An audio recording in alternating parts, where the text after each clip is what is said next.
ডাক্তারদের এই আন্দোলনকে আমি অন্তর থেকে সমর্থন করি। বাংলার সমস্ত মানুষ সমর্থন করে।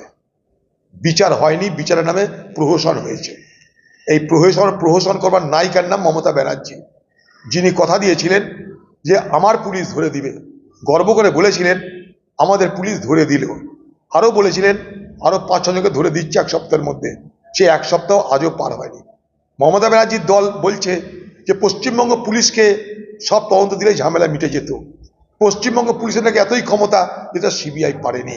আমি তাদেরকে বলতে চাই, পশ্চিমবঙ্গ পুলিশের হাতে কিন্তু আনিস খান তদন্তের দায়িত্ব ছিল, আনিস খানের খুনি ধরা পড়েনি।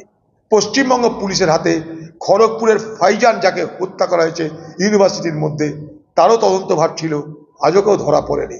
পশ্চিমবঙ্গ পুলিশের হাতে যাদবপুরের এই নদিয়া না 24 পরগনার ছেলেকে হত্যা করা হয়েছিল, তারও তদন্ত আছে, আজও পর্যন্ত তার আসামি তাদের বিচার পায়নি।